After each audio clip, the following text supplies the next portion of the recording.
banyaknya data, pengetahuan, dan sebagainya, akhirnya kriteria MAPIM ini sudah diusulkan untuk diperbaiki.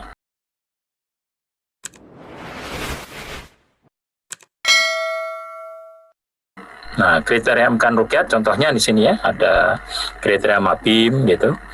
Tingginya 2 derajat. Jadi kalau kita lihat di sini di gambar ini ada bulan, ada matahari. Ketika matahari terbenam itu tingginya bulan ini berapa derajat, jarak bulan mataharinya berapa derajat, dan usianya berapa jam sejak ijtima atau sejak konjungsi.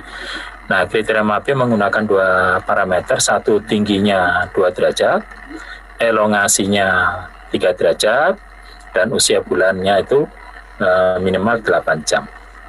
Nah, 3 parameter ini jadikan gunakan. Jadi untuk yang elongasi 3 derajat itu atau ya. Nah, jadi kalau misalkan elongasinya nggak sampai 3 tapi bulannya sudah usia 8 jam berarti memenuhi kriteria.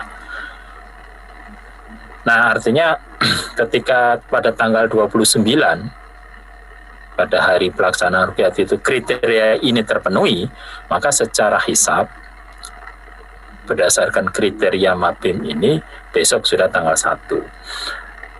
Masalahnya yang jadi problem kalau saya lihat sekarang ini juga kriteria imkan rukyat ini digunakan dalam parameter hisab atau rukyat itu tadi ya. Jadi kalau berdasarkan kriteria imkan bagi rukyat gitu ya, saya nyebutnya rukyat yang disandarkan pada kriteria imkan rukyat, itu kriteria imkan rukyat ini menjadi semacam batas minimal kesaksian rukyat bisa diterima. Jadi kalau misalkan ada kesaksian diterima, nggak ada kesaksian, biasanya akan tetap memberlakukan istiqmal. Tapi dalam pandangan hisab, artinya kalau tingginya sudah terpenuhi, tidak ada rukyat, hasil rukyat seperti itu, artinya tetap akan masuk tanggal baru, bulan baru. Nah, kriteria MAPIM ini sebagai sebuah kriteria yang disandarkan pada hasil observasi tentu akan berubahnya setiap saat dengan banyaknya data, pengetahuan, dan sebagainya.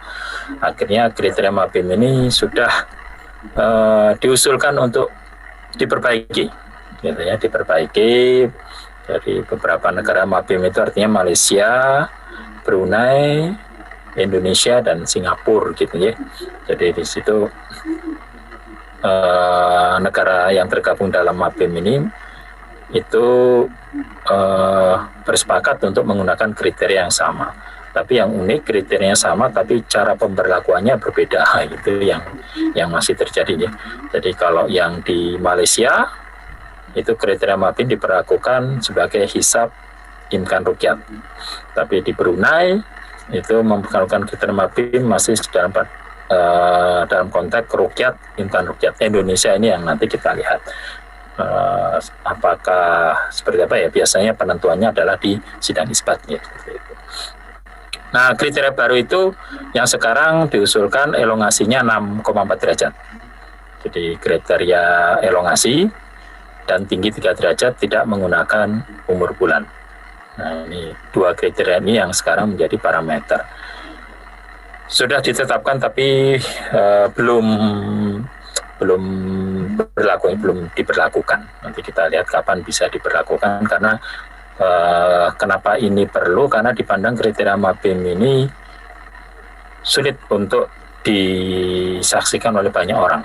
Jadi tidak semua orang bisa melihat hilal pada posisi dengan kriteria minimal seperti ini. Oke.